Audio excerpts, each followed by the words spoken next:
Hello बच्चों, welcome back to your science class. 8th की science की क्लास में हम कर रहे हैं फसल उत्पादन एवं प्रबंधन chapter 1 crop production and management. 3 part इसके हम कर चुके हैं। जिसने 3 पार्ट्स नहीं देखे हैं वो कंटिन्यूसली चैप्टर को पढ़ते हुए पार्ट 1, पार्ट 2 एंड पार्ट 3 पर आए और उसके बाद पार्ट 4 देखें, क्योंकि जब तक आप पिछले 3 पार्ट नहीं देखते हैं आपका कंसेप्ट क्लियर नहीं होता और पार्ट 4 में आकर आप बीच में से आकर पढ़ते हैं तो आपको आगे की चीज़ें समझ में नहीं आती है। तो बेसिक क्लियर करते हुए कंटिन्यूटी में आप पढ़िए तो आपको चैप्टर बहुत अच्छे से क्लियर होगा। तो आज की वीडियो में हम कर रहे हैं फसल उत्पादन एवं प्रबंधन का चौथा पार्ट और 4th पार्ट में आज हम करेंगे खरपतवार से सुरक्षा किस प्रकार से की जाती है, कटाई हार्वेस्टिंग कैसे होती है और भंडारण कैसे होते हैं। पिछले 3 पार्ट्स में हमने इसके एग्रीकल्चर प्रैक्टिसेस के स्टेप्स पढ़ लिए थे। उनमें हमने सबसे पहले जो पढ़ा था एग्रीकल्चर स्टेप्स में जुताई हमने पढ़ा था, यानी मिट्टी तैयार करना। मिट्टी तैयार करना के बाद हमने बुआई पढ़ ली। बुआई के बाद हमने खाद कैसे दिया जाता है और खाद की वजह से प्लांट्स ग्रोथ कैसे करते हैं वो सब पढ़ लिए। कृषि के जो यंत्र थे, जितने स्टेप्स हम कर रहे हैं उसके साथ साथ उनके यंत्र भी हमने पढ़े, औजार भी पढ़े। सिंचाई हमने पढ़ी, सिंचाई के सोर्सेस पढ़े, ड्रिप सिस्टम और फव्वारा सिस्टम के बारे में भी हमने डिस्कस कर लिया था। तो आज का हमारा टॉपिक रहेगा खरपतवार से सुरक्षा, कटाई हार्वेस्टिंग जिसके कहते हैं, और भंडारण यानी स्टोरेज कैसे होता है। और लास्ट में हम करेंगे एक छोटा सा पार्ट, जंतुओं से भोजन किस प्रकार से प्राप्त होता है। ये जो हम फसल प्रबंधन पढ़ रहे हैं वो सारा जो टॉपिक क्लियर होता है वो सब इंक्लूडेड होता है प्लांट सोर्सेस से, यानी कि पौधों से हमें प्राप्त होती है। फसल हमें सभी कहाँ से प्राप्त होती है? पौधों से प्राप्त होती है। तो अभी तक जो हम डिस्कस कर रहे हैं वो सब क्या है? पौधों से प्राप्त। और इसी चैप्टर के अंदर चूँकि हम कृषि की बात करते हैं तो कृषि के साथ साथ एक टॉपिक और चलता है, वो है पशुपालन। उसके बारे में भी हम यहाँ पर डिस्कस करेंगे। ओके, तो पिछले पार्ट्स आपको क्लियर हो चुके होंगे होपफुली। आज के पार्ट में हम स्टार्ट करते हैं चैप्टर।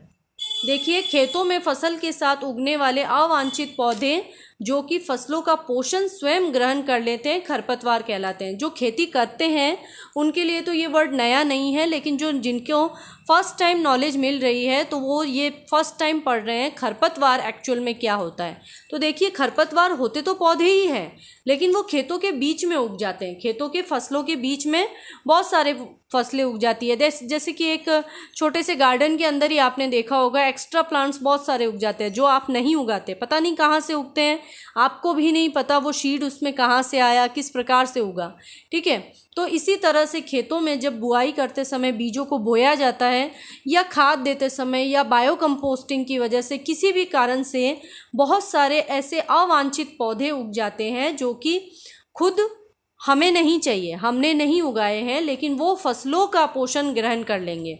वो ऐसी जंगली पौधे होते हैं जो कि क्या करते हैं? फसलों का पोषण ग्रहण कर लेंगे। जितना पोषण फसलों को चाहिए उतना नहीं मिल पाता है, क्योंकि वो पोषण कौन लेगा? खरपतवार लेगा। ठीक है, इस चित्र में आप देख पा रहे हैं, इस पिक्चर में देख पा रहे हैं, जो ग्रीन कलर की जितनी भी फसल है उसके बीच में ये रेड कलर का जो भी चल रहा है ये सब क्या है? वीड्स है, खरपतवार है। क्लियर? तो खेतों में फसलों के साथ उगने वाले अवांछित पौधे जो कि फसलों का पोषण ग्रहण कर लेते हैं वो खरपतवार कहलाते हैं। और इन खरपतवारों को उखाड़ना बहुत ज़रूरी होता है, अदरवाइज ये क्या करेंगे? फसलों का पोषण ग्रहण कर लेंगे तो फसल अच्छी वृद्धि नहीं कर पाएंगे और अच्छी फसल हमें प्राप्त नहीं होगी। ठीक है, तो इसीलिए खरपतवार को टाइम रहते ही उखाड़ कर फेंक देना चाहिए। खरपतवार को हाथ से उखाड़ कर फेंकने की क्रिया क्या कहलाती है? निराई कहलाती है। तो एक डेफिनेशन यहाँ पर क्लियर हो जाती है खरपतवार की और सेकंड डेफिनेशन क्लियर होती है निराई की। क्लियर? तो खरपतवार को हाथ से उखाड़ कर फेंकना निराई कहलाता है, जिसे आप निराई गुड़ाई भी कहते हैं, है ना। और ये काम जो है वो साधारणतः खुरपी की सहायता से या हाथ से उखाड़ कर फेंका भी जा सकता है, मैनुअली। ओके, तो खरपतवार को हाथ से उखाड़ कर फेंकना निराई कहलाता है। तो ये जो पूरी प्रक्रिया है ये निराई के अंतर्गत भी आती है कि खरपतवार से सुरक्षा किस प्रकार से की जाती है। खरपतवार नियंत्रण के उपाय देखिए, 3 प्रकार से आप खरपतवार को नियंत्रित कर सकते हैं। सबसे पहला है आपका यांत्रिक विधि। यांत्रिक विधि में क्या होगा, मैकेनिज्म होगा, कोई ना कोई बड़ी कोई मशीन होगी जिसके थ्रू। तो मशीन की जब हम बात करते हैं तो देखिए, जो जुताई के लिए हमने कल्टीवेटर का यूज़ किया था, उसी समय क्या होता है, खेत के अंदर जो खरपतवार की जड़ें होती है नीचे की ओर गई हुई, जब मिट्टी उलट पुलट करके ऊपर की ओर आती है तो वो सारी खरपतवार की जड़ें उस मिट्टी के साथ साथ उखड़कर ऊपर आ जाती है, जिससे वो सूख जाती है और सूखने के बाद उसको अब हटा दिया जाता है। ठीक है, तो यांत्रिक विधि में कल्टीवेटर की सहायता से जुताई करते समय ही खरपतवारों की जड़ें जो होती हैं उनको ज़मीन के अंदर से उखाड़ कर फेंक दिया जाता है। सेकंड पॉइंट है निराई। अब निराई आप जानिए, मैंने आपको पहले ही बता दिया कि हाथ से उखाड़ कर फेंकना। आपने देखा फसलें अभी भी छोटी छोटी है और उसी फसलों के बीच में कुछ खरपतवार उग रहे हैं, तो उस समय क्या किया जाता है, उस खरपतवार को पुष्पन अवस्था से पहले, पुष्पन अवस्था का अर्थ ये हो गया फूल खिलने से पहले, अगर उनमें फूल खिल जाते हैं तो उनकी जड़ें जो है वो गहराई में चली जाती है। तो पुष्प खिलने से पहले, पुष्पन अवस्था से पहले, जब जड़ें मिट्टी को ज़्यादा पकड़ के नहीं रखती है, उसी समय उन्हें हाथ से खोद कर निकाल देना चाहिए, हाथ से उखाड़ देना चाहिए। इस प्रक्रिया को हम निराई कहते हैं। तो ये तो दोनों मैनुअल तरीके हुए, एक तो यांत्रिक विधि हो गई और एक कल्टीवेटर की हेल्प से यांत्रिक विधि, और एक हो गई निराई विधि। ठीक है, थर्ड पॉइंट आता है रासायनिक विधि। रासायनिक विधि में क्या किया जाता है कि रसायनों का छिड़काव किया जाता है। कुछ ऐसे रसायन होते हैं जो केवल खरपतवारों को नष्ट करने के लिए डाले जाते हैं खेतों में, उनको छिड़का जाता है, तो उसे हम कहते हैं खरपतवार नाशी। तो ऐसे रसायनों का छिड़काव करके भी खरपतवार को नियंत्रित किया जा सकता है। फॉर एग्जाम्पल, खरपतवार को नष्ट करने के लिए उपयोग में लिए जाने वाले रसायन खरपतवार नाशी कहलाते हैं। और फिर इसके एग्जाम्पल आपको याद रखने हैं, 2,4-D, 2,4-डाइक्लोरोफिनॉक्सी एसिटिक एसिड इसको कहा जाता है। नाम एक बार फिर से सुनिए, 2,4-डाइक्लोरोफिनॉक्सी एसिटिक एसिड। ओके, ये एक रसायन है जिसका छिड़काव करने से खरपतवारों को नष्ट किया जाता है। इसके अलावा मेलाथियोन नाम का एक कीटनाशक और खरपतवार नाशी दोनों का ही ये काम करता है। तो मेलाथियोन और 2,4-D ये आपको याद रखने हैं खरपतवार नाशी के एग्जाम्पल के तौर पर। ये शॉर्ट क्वेश्चन में आपके एग्जाम पॉइंट ऑफ व्यू से इंपॉर्टेंट क्वेश्चन बन जाता है। देखिए, अब फसल आपकी पूरी तरह से सुरक्षित हो गई है, अच्छी फसल हो गई है, ग्रो कर गई है और अब फसल खेतों में लहरा रही है। ठीक है, अब आपको क्या करना है, फसल की कटाई करनी है। तो चलिए करते हैं फसलों की कटाई, हार्वेस्टिंग इसको कहते हैं। फसल पक जाने के बाद उसे काटना कटाई कहलाता है। अब उसके काटने के भी बहुत सारे तरीके हैं। या तो कुछ फसलें ऐसी होती है जो कि पूरी तरह से जड़ से उखाड़ कर निकाली जाती है, और कुछ फसलें ऐसी होती है जिनको जड़ के पास से, तने के पास से काट कर निकाला जाता है। तो दोनों प्रकार की प्रक्रिया द्वारा फसल की कटाई की जा सकती है। एक तो जड़ से उखाड़ कर, जो कि छोटी कमज़ोर फसलें होती हैं उनको। कमज़ोर फसलों का अर्थ ये हो गया, कुछ पादप ऐसे होते हैं जिनको केवल जड़ से उखाड़ा जा सकता है। ठीक है, तो जड़ से उखाड़कर भी फसल की कटाई की जा सकती है और तने के पास से काटकर भी फसल की कटाई की जा सकती है। दोनों ही प्रक्रिया कटाई या हार्वेस्टिंग कहलाएगी। अब ये देखिए, ये दोनों कार्य जो है उसके लिए यंत्र है। पारंपरिक यंत्र के रूप में सिक्कल, जिसको कहा जाता है दराती, दराती आप जानते हैं, आपने गाँवों में देखा होगा, दराती का उपयोग किया जाता है। एक हसिया टाइप होता है, इस प्रकार का यंत्र होता है, ये आपने देखा होगा, है ना। इस प्रकार की यंत्र की सहायता से, दराती या हसिया की सहायता से कटाई की जाती है। ये ओल्ड टेक्निक है। मॉडर्न टेक्निक में एक यंत्र का उपयोग किया जाता है जिसे हम कहते हैं हार्वेस्टर। इस प्रकार की मशीन होती है जिसमें आगे की तरफ चक्रा लगा रहता है जो कि फसल की कटाई करने में हेल्प करती है। क्लियर? चलिए, तो मॉडर्न और जो पुरानी तकनीक है उसको आप नाम याद रखेंगे। काटी गई फसल से, अब देखिए फसल की तो कटाई हो गई है, फसल की कटाई के बाद भी बहुत सारे प्रोसेस होते हैं स्टोर करने से पहले। ठीक है, तो काटी गई फसल से बीजों यानी कि दाने को भूसे से अलग करना थ्रेसिंग कहलाता है। अब देखिए, दाने को भूसे से अलग कैसे करें, इस चीज़ को समझिएगा कि यहाँ पर ये जो आपको दिखाया गया है, इस प्रकार से फसल को काटा है, जब पूरी डंडियों के साथ काटा है। इस डंडिया हमारे लिए उपयोगी नहीं है, डंडियों को तो हटाना पड़ेगा, हमें तो क्या चाहिए, केवल बीज चाहिए। ठीक है, तो इस बीज को भूसे से, यानी कि ये जो डंडिया है इनको भूसे से अलग करने की जो प्रक्रिया है वो क्या कहलाती है, थ्रेशिंग। और पुराने ज़माने में ये लोग थ्रेशिंग जो थी वो कैसे करते थे, ऐसे बड़े सा एक लकड़ी का पट्टा होता था, उस पर इस तरह से जो फसल है, फसल की गठरी को बांधकर इस लकड़ी के पट्टे पर पीटते थे, जोर जोर से पीटते थे, जिससे क्या होते थे, दाने दूर गिर जाते थे और भूसा हाथ में रह जाता था। ठीक है, ये प्रक्रिया छोटे खेतों में हेल्पफुल थी, लेकिन जैसे जैसे समय बढ़ता चला गया और टेक्निक बढ़ती चली गई, वैसे ही मशीन का आविष्कार हुआ। थ्रेशर मशीन इसको कहा जाता है। ये थ्रेशर मशीन छोटे खेतों में, अभी भी छोटे खेत की बात हो रही है, तो छोटे खेतों में थ्रेशर मशीन की सहायता से क्या किया जाता है, थ्रेशिंग का कार्य किया जाता है। इस मशीन में गन्ने के खेत में जैसे मशीन होती है, गन्ने का मशीन होता है, गन्ने के अंदर क्या डाला जाता है, मशीन के अंदर गन्ना डालते तो रस निकलता है और भूसा अलग हो जाता है। सेम प्रोसेस यहाँ पर होता है। यहाँ पर इस मशीन के चक्रे में क्या डाला जाता है, पूरा का पूरा फसल को डाला जाता है, फसल की गठरी को, जिससे दाने अलग हो जाते हैं और भूसा अलग हो जाता है। ठीक है, और फिर उस दानों को विनोइंग प्रक्रिया द्वारा फटक लिया जाता है।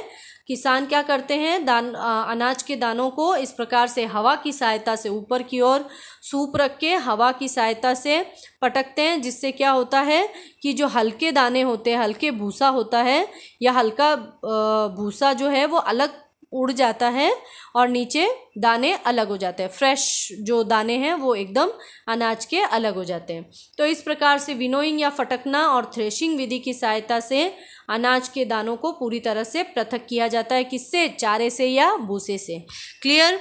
तो ये सारे डेफिनेशंस इंपॉर्टेंट है, एग्जाम पॉइंट ऑफ व्यू से सारी डेफिनेशंस और इसके यंत्र आपको इम्पोर्टेंटली याद रखने हैं। देखिए, यही कार्य जो थ्रेशिंग और जो विनोइंग का कार्य था और जो कटाई का कार्य था, ये तीनों संयुक्त रूप से एक ही मशीन द्वारा किया जाता है, that is combined machine. Okay, तो ये जो कंबाइंड मशीन होती है वो इस तरह की एक बहुत बड़ी मशीन होती है, जिसके आगे हार्वेस्टर का तरह चक्रा लगा होता है और उसी के साथ थ्रेशर की मशीन भी लगी होती है। ये मशीन क्या करती है, कटाई के साथ साथ फसलों के हाथों हाथ क्या करती है, उसके दानों को भी भूसे से पृथक करती है और एक अलग यंत्र में उसे इकट्ठा कर लिया जाता है। तो कॉम्बाइन मशीन जो है वो हार्वेस्टर और थ्रेशर का एक संयुक्त रूप है, कॉम्बाइन मशीन हम इसको कहते हैं। क्लियर। तो इस मशीन की हेल्प से कितना काम इजी हो जाता है आप सोचिए, है ना। पहले कटाई करी, कटाई करके उसको पटकना पड़ा, पटक के उसको थ्रेशिंग करनी पड़ी, तब जाकर अनाज पृथक हुआ। और यहाँ पर क्या हो रहा है, यहाँ पर सिर्फ एक मशीन है और वो एट अ टाइम, एक ही टाइम में इतने सारे काम एक साथ कर रही है। तो ऑब्वियसली श्रम और समय दोनों की बचत हो रही है, पैसा भी बच रहा है, क्योंकि लेबर को देने के लिए जो पैसा लग रहा है वो अब एक मशीन कंप्लीट कर रही है। क्लियर। तो बड़े खेतों के अंदर कंबाइन मशीन की हेल्प से कटाई यानी कि हार्वेस्टिंग और थ्रेशिंग दोनों कार्य किए जाते हैं। याद रहेगा आपको। चलिए, अब देखिए फसल की कटाई। तो आपको ये भी ध्यान रखना है, फसल की कटाई जब भारत में की जाती है तो भारत के विभिन्न प्रदेशों में उस फसल की कटाई को एक उत्सव के तौर पे मनाया जाता है, उसे एक पर्व के तौर पर मनाया जाता है। आप देखते हैं कि पंजाब में क्या होता है, बैसाखी, आपने देखा ही होगा। पंजाब में बैसाखी जो है वो फसल की कटाई का एक पर्व माना जाता है और बहुत इम्पॉर्टेंट पर्व है पंजाब के लिए, पंजाब के लोगों के लिए, है ना। तो फसल की कटाई के लिए कुछ त्यौहार विभिन्न प्रदेशों में मनाए जाते हैं भारत के, उनके बारे में हम थोड़ा देख लेते हैं। फर्स्ट है बैसाखी जो पंजाब में मनाया जाता है। सेकंड है पोंगल जो कि साउथ इंडिया में केरल या तमिलनाडु के आसपास वाले क्षेत्रों में मनाया जाता है। उसके बाद आता है, नाम आपको याद रखने हैं सारे, Baisakhi and Pongal. Third one is Navanna. Navanna जो है वो बेसिकली बंगाल, उड़ीसा, बिहार के आसपास के क्षेत्रों में मनाया जाता है। यह भी फसल कटाई का ही पर्व है। और बिहू सब जानते हैं, आसाम में मनाया जाता है। दिवाली, होली, ये तो राष्ट्रीय त्यौहार है जो फसल की कटाई के त्यौहार के पर्व के रूप में भी मनाए जाते हैं। आप जानते हैं होली के समय कौन सी फसल कट कर आती है, गेहूं की फसल। इसी तरह से दिवाली के समय, और स्पेशली आपने पढ़ा भी है, होली के समय कौन सी फसल आती है, रबी की फसल हाथ में आती है। और दिवाली के समय कौन सी आती है, खरीफ की फसल हाथ में आती है। क्लियर। तो ये सारे जो फसल है वो कटाई पर्व के रूप में मनाए जाते हैं त्यौहार, इन सबको आपको याद रखने हैं। नेक्स्ट टॉपिक आता है आपका भंडारण। तो भंडारण आप जानते हैं, कटाई हो गई सारी फसल तैयार हो गई। अब इस तैयार फसल को आपको स्टोर करना पड़ेगा, क्योंकि हम क्या कर रहे हैं, आर्थिक गतिविधि के रूप में एग्रीकल्चर को काम में ले रहे हैं। तो ऑब्वियसली किसान जो है वो स्टोरेज करने के लिए क्या करता है, सबसे पहले वो बीजों को, दानों को, अनाज के दानों को सबसे पहले धूप में सुखाता है। धूप में सुखाना क्यों ज़रूरी है, ये एक बड़ा इम्पॉर्टेंट क्वेश्चन है कि फसलों और बीजों का भंडारण करते समय क्या क्या हम सावधानी रखें, अगर सावधानी न रखें तो क्या होगा। तो देखिए, अगर सावधानी न रखें तो बहुत सारी चीज़ें हैं जो हमें लास्ट पॉइंट पर आकर भी नुकसान दे सकती है। यानी कि पूरी कृषि की प्रक्रिया संपन्न हो गई, लास्ट स्टेप है भंडारण, उसके बावजूद भी फसल हमें उतना लाभ नहीं दे पाएगी अगर आप उसका फसल का भंडारण सही तरीके से नहीं करोगे। ठीक है, तो इसलिए उसके लिए हमें बहुत सारी सावधानियां रखनी पड़ती है। सबसे पहला पॉइंट है, बीजों और फसलों को भंडारण से पहले नमी, कीटों, चूहों और सूक्ष्म जीवों से सुरक्षित करना पड़ेगा। ठीक है, इसलिए हमें क्या करना पड़ेगा, बीजों को सुखाए बिना भंडारित तो हमें करना ही नहीं है। अगर आपने सुखाए बिना उसको भंडारित कर दिया तो उसमें या तो फंगस लग जाएगी या कीट या जीवाणुओं के लगने की क्षमता मतलब चांसेस रहेंगे, या फिर अंकुरण क्षमता जो है उसकी वो नष्ट हो जाएगी। यानी कि जर्मिनेशन जो प्रोसेस है उसका रुक जाएगा। यानी अगर आप उन्हीं बीजों को अगर स्टोर करके अगले साल के लिए लगाना चाहो तो उसका जो जर्मिनेशन प्रोसेस है वो रुक जाएगा, वो नहीं हो पाएगा। ठीक है, तो इसीलिए हमें भली भांति उसे सुखाना चाहिए धूप में, बहुत अच्छे से ड्राई। आपने देखा होगा किसान खेतों के बाहर बहुत बड़े बड़े ढेर में उसको छोड़ देते हैं, धूप में सूखने देते हैं। ठीक है, फिर उसके बाद क्या करते हैं, कीट पीड़क यानी कि पेस्टिसाइड्स और जो इंसेक्टिसाइड्स हैं उनके थ्रू उनको बचाने की कोशिश करते हैं। ओके, कुछ किसान जो है, जो छोटे खेतों वाले किसान जो होते हैं वो क्या करते हैं, अनाज के भंडारण के लिए जूट के बोरों का उपयोग करते हैं या टीन के इस प्रकार के बक्सों का उपयोग करते हैं। ठीक है, अगर इस प्रकार की जो विधि अपनाई जा रही है भंडारण के लिए तो वो भी ज़्यादातर सेफ़ नहीं होती है, क्योंकि ऐसी जगहों पर चूहे और दूसरे जो कृंतक हैं उनका खतरा बना रहता है। तो इसीलिए क्या किया जाता है, इस प्रकार के बड़े बड़े भंडार गृह बनाए जाते हैं। इन भंडार गृह यानी कि इनको क्या कहा जाता है, साइलो कहा जाता है। इन साइलो में क्या किया जाता है, अनाज को चूहों और कीटों से सुरक्षित रखने के लिए भंडार गृह साइलो में रखा जाता है। क्लियर। बड़े बड़े भंडार गृह के अंदर क्या होता है, रासायनिक उपचार किए जाते हैं, यानी कि पेस्टिसाइड्स, इंसेक्टिसाइड्स और इसके अलावा पारे की गोलियां, नीम की गोलियां, ये सब उपयोग करके सूक्ष्म जीवों से फसल यानी कवक न लगे या फंगस न लगे, इन सब से बचाए रखने के लिए वो क्या करते हैं, बड़े बड़े गोदामों में और बड़े बड़े भंडार गृहों, साइलों में इन सब का छिड़काव करते हैं। क्लियर। तो भंडारण की प्रक्रिया आपको पूरी समझ में आ गई, किस तरह से किसान भंडारण करता है। नेक्स्ट देखिए, मैंने आपको पहले ही बताया कि इस टॉपिक के अंदर हम जब पादप से प्राप्त फसलों के बारे में बात कर रहे हैं तो ऑब्वियसली हम एग्रीकल्चर के तौर पर विश्व की विशाल जनसंख्या की बात कर रहे हैं और उनकी खाद्य आपूर्ति की बात कर रहे हैं। इसीलिए केवल हम शाकाहारी या फसल उत्पादन की बात नहीं करेंगे, उसके साथ साथ चलने वाले दूसरे ऑक्यूपेशन यानी कि पशुपालन के तौर की भी बात करेंगे। यहाँ पर जंतुओं से जो प्राप्त होने वाला भोजन है उसके लिए भी इतना ही लंबा प्रोसेस करना पड़ता है, बट हम यहाँ पर उसको शॉर्ट में जान लेते हैं कि कौन कौन सी चीज़ें करनी पड़ती है। तो घर अथवा फॉर्म पर आर्थिक लाभ हेतु पालतू पशुओं को उचित भोजन, आवास, देखभाल के साथ पालन करना पशुपालन कहलाता है। देखिए यहाँ पर एक इम्पॉर्टेंट चीज़ आती है, आर्थिक लाभ हेतु। ठीक है, ये चीज़ आप याद रखिएगा, आर्थिक लाभ के लिए पशुओं को पाल रहे हैं, उनकी देखभाल कर रहे हैं। आपने घर में डॉगी पाल लिया, दैट इज़ नॉट पशुपालन। क्लियर।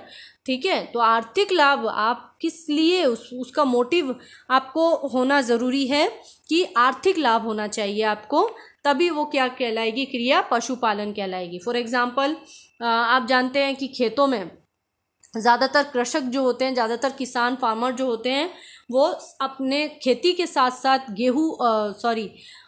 गाय भी पालते हैं, क्योंकि उनसे दूध मिलता है, या जो चारा फसल उत्पादन के तौर पे जो चारा निकलता है, भूसा निकलता है, वो गायों को खिलाकर वो गायों का पालन पोषण करते हैं, जिससे उन्हें क्या हो, दोहरा लाभ होता है। एक तो कृषि उत्पादन की प्रक्रिया का जो पूरा प्रोसेस है वो कंप्लीट होने के साथ साथ जो उनका जो वेस्ट मटेरियल चारा और वो जो है वो भी यहाँ पर काम में ले लिया जाता है, प्लस गायों के द्वारा जो अपशिष्ट पदार्थ, गोबर प्राप्त किया जाता है, उनसे खाद के द्वारा फसलों को वापस लाभ मिलता है। ठीक है, तो इसीलिए जो डेयरी प्रोडक्ट है या जो हम कह सकते हैं कि गाय या पशुओं का जो पालन किया जाता है, गाय भैंस का पालन किया जाता है, उसमें कृषक को दोहरा लाभ होता है। दूध और दूध से बनने वाली सारे उत्पाद भी उनको प्राप्त होते हैं जो आर्थिक रूप से उनके लिए लाभदायक होते हैं। इसी के साथ साथ पोल्ट्री उद्योग या मुर्गी पालन जिसे हम कहते हैं, वह भी एपीकल्चर यानी कि मछली पालन, यह भी एक प्रकार का व्यवसाय है जो कृषि के साथ ही चलता है। सेरीकल्चर यानी रेशम कीट उत्पादन, यह भी प्रक्रिया कृषि उत्पाद के साथ ही चलती है और उसी के साथ आता है एपीकल्चर। यहाँ एक मिस्टेक हुई है, एक्वाकल्चर कहेंगे मछली पालन को और एपीकल्चर कहेंगे यहाँ पर हम मधुमक्खी पालन को। ठीक है, तो मधुमक्खी पालन से मधु जो प्राप्त होता है या जो शहद प्राप्त होती है, और फूलों के परागण में भी मधुमक्खियाँ सहायक होती है। तो इस प्रकार से सब दोहरे लाभ के लिए क्या किया जाता है, कृषि क्रिया के साथ साथ पशुपालन भी किया जाता है, जिससे किसान को आर्थिक लाभ होता है। क्लियर? चलिए, समुद्र तटीय क्षेत्र के जो लोग हैं वो क्या करते हैं, उनका प्रमुख आहार जो है वो मछली है। आप जानते हैं जंतुओं से प्राप्त भोजन कौन सा है, दूध है, मांस है, अंडा है, दूध। इसके अलावा क्या प्राप्त होता है, अभी हमने पढ़ा शहद हमें प्राप्त होता है, या जो मांस, मछली, दूध से बनने वाले सारे प्रोडक्ट हमें प्राप्त होते हैं। पर बेसिकली जो समुद्र तटीय क्षेत्र के लोग हैं उनका जो प्रमुख आहार होता है वो मछली होता है, क्योंकि वो इजीली अवेलेबल हो जाता है। तो जो समुद्री मछली होती है वो कॉड फिश कहलाती है और उससे मिलने वाला जो तेल होता है वो कॉड लीवर तेल कहलाता है। यानी कि उसकी जो त्वचा होती है, मछली की जो त्वचा होती है वो इतनी ज़्यादा फैट होता है उसके अंदर, इतना ज़्यादा उसके अंदर वसा होता है कि उसकी जो स्किन है, मछली की जो स्किन है, वहाँ से जो तेल निकाला जाता है दैट इज़ कॉड लीवर तेल, और उससे विटामिन डी की गोलियाँ बनाई जाती है। विटामिन डी उस तेल में बहुत अधिक मात्रा में होता है जो हमारे लिए बहुत ज़्यादा हेल्पफुल होता है। ठीक है, तो ये जो है समुद्र तटीय क्षेत्र के लोगों में आहार के रूप में काम में लिया जाता है। यहाँ आपका चैप्टर कंप्लीट हो गया है। तो चैप्टर फर्स्ट आपका कंप्लीट हो गया है। 4 पार्ट में हमने इस चैप्टर को कंप्लीट किया है। होपफुली आपको सारे पार्ट्स क्लियर हुए हैं, सारी कंसेप्ट आपको क्लियर हो गया है। और अगर आपको ये क्लियर हो गया है तो इसे और ज़्यादा से ज़्यादा शेयर कीजिए ताकि सभी जो बच्चे हैं जिन्हें ये चैप्टर हेल्पफुल रहेगा वहाँ तक ये पहुँच सके। ठीक है, तो थैंक्स फॉर वॉचिंग। वीडियो को लाइक कीजिए, सब्सक्राइब कीजिए, और अगर आपको कोई डाउट्स होते हैं तो कमेंट सेक्शन में लिखिए। मैं पूरी कोशिश करूँगी कि मैं आपको डाउट्स क्लियर कर सकूँ। चलिए, तो मिलते हैं हमारी नेक्स्ट वीडियो के साथ। 8 की नेक्स्ट वीडियो में हम नेक्स्ट चैप्टर के साथ मिलेंगे। Thank you.